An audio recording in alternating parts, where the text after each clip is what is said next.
podcast may contain mature themes, and if you're not down with that, we got 3 words for you. Like the podcast. Nailed it!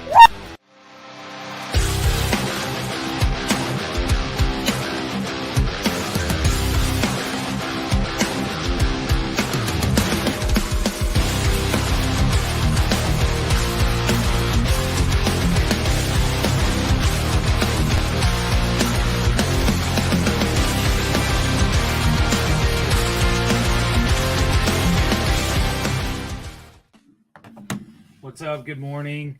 Episode 20. What's on our mind? What's on my mind? Forgot to swivel my mic around. You think this was my first time? Sorry about that. Hey, all. Thanks for hopping on this morning. Had a pretty good weekend. Let's start off with charity event. I chaired and worked with my team to do the final dinner and auction fundraiser that I was going to be heavily involved with. We had 130 people. We brought in almost $23,000. We'll figure out what the expenses are, but I would not be surprised if we are able to do 18 or 19 $1,000 scholarships. So, man, what a great night. We had some great donations. We had some great, just straight cash donations. A lot of people bid on some stuff. So thank you, everybody that contributed and helped out. 2 of my sponsors, Brown Dogs Farms and Revelton Distillery, stepped up, made some donations for us. So, thank them. Go, when you go visit them or whatever, please thank them. They were a big help. So got to meet Caitlin's boyfriend, Walker, his parents, Tommy and Terrell, and they were great. I really enjoyed meeting them. They were fun. We had a few laughs, and really looking forward to getting to know those guys and moving forward. So that was super fun. And then Super Bowl last night. Went to the Super Bowl party. Just went over and hung out with my buddy Ryan and his wife Angela, and then Tim and Sarah came over.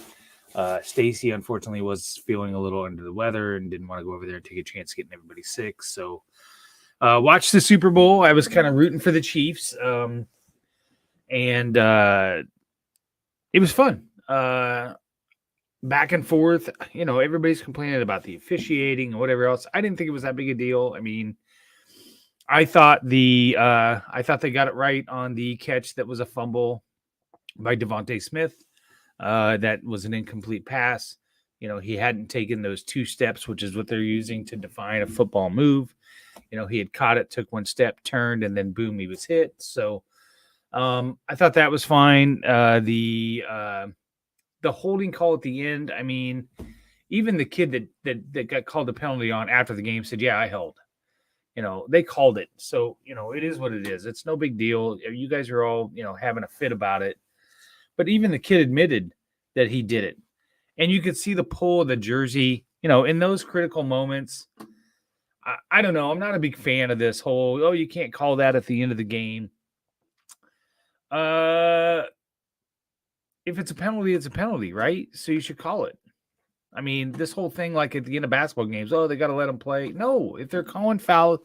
Now, if it's consistent, right? So that's the big deal for me, is if it's consistent. So if they hadn't been calling it all game, and that kid on the defensive side is like, okay, I'm getting away with some of this stuff. They're not calling it. They're calling it pretty loose. And then he does it at another critical time, and then he gets flagged for it. Okay. Then, I can see where people were upset. But the guy himself wasn't upset, so I don't know what everybody else is upset about. So I don't know. It seems kind of silly to me. It was a good game, 38-35. I was a little sad that McKinnon stopped short of the goal line. I understand the concept of why he did it and to milk the clock and all that, but man, to not score a touchdown in the Super Bowl and give yourself up like that, kudos to that kid, because I don't know that I'd have done it. I'd have scored that touchdown and got my glory. So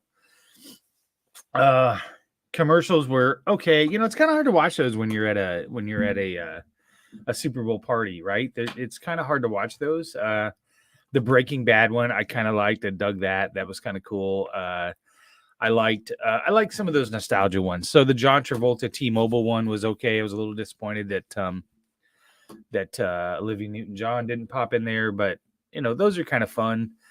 The Caddyshack one wasn't that great. There was 2 Caddyshack ones. I didn't realize that Tony Romo was playing the character of Bill Murray until the second one. So I missed that in the first one. And I'm not sure why Serena Williams was in that. That didn't make any sense to me. Not that I have, problems with Serena Williams. It just didn't seem odd to me. And then I don't know if everybody noticed, but there was Danny Noonan in there. Danny Noonan was there, kind of talking to the judge character there at the end. So kind of fun. Those are all right. Some of them were not great, but it was a good time. Halftime show was good. I like Rihanna. Congrats to her for being pregnant. That's super cool. Boy, that was a way to announce that you were pregnant again, wasn't it? So nice job out of her. What else we got going on? Got a second interview tomorrow with a company. So it's in person. So I actually have to wear some dress clothes. I got to go upstairs here in a little bit, try out some dress clothes, see what I can fit into. So that'll be fun. I got to run to JCPenney's and take a coat back. And then hopefully I can maybe find a dress shirt or something if I need a dress shirt. So I don't even know what to wear to an interview anymore. I don't even know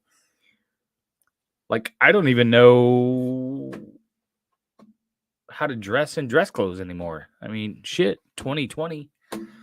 Hell, before 2020, when I was working at BH, they had casual jeans that you could wear. So I wasn't even wearing dress pants at that point, even before the pandemic. So, and then, 3 years of working from home hybridly and wearing jeans and everything else. And I'm assuming this job will be the same way. But who knows? I don't know. I have a few things in the hopper as far as that goes, and so I got to reach out to this recruiter that I have. I want to ask him a few questions on how to juggle the. There's one job that I really, really want. I'm only in the first interview stage, and I have a second interview with this company. And where do I get where I can kind of nudge this other company and say, hey, I'm kind of in a second interview process over here. And that one company did say if I get a little farther along in some other areas to let them know, because they have the ability to speed up. But how do you navigate that and then negotiate all that stuff? So this is an area I'm just not used to. So it should be interesting to figure out and things like that. So yeah, I don't know. It'll be fun. But I don't know. I'm ready. I'm super ready for a job. I just, this whole not having something to do is kind of hard. Not gonna lie. Kind of hard, kind of stressful. I don't feel like I'm contributing here and things like that. And that's kind of hard to do. That's kind of hard to handle. So anyways, I don't have a lot today. I just wanted to catch up with everybody, make sure everybody had a great weekend. Go ahead and like and subscribe if you guys are watching this on YouTube or on the Facebook feeds. Go find the audio portion, give me a rating or a review. Go check out False Starts. That's our newest one. I could really use some followers there. Go check out False Starts. Go check out Side of the Storm, Hot Mess Happy Hour, Fill in the Blank with Anya, Bitter Units, Old Man Strength. I'm going to be cutting some audio from the first time homebuyer question and answer session that we had. And we'll start publishing some of those questions separately so you guys can kind of get that content from Kyle at Wintrust. A lot to do for Three Beards Media. Unfortunately, it's not helping me pay the bills. So I need you guys to do more downloads and share it and things like that. That would be super great. So anyways, everybody have a great week. I will see you tomorrow. And I promise I have more fun content. With that, peace.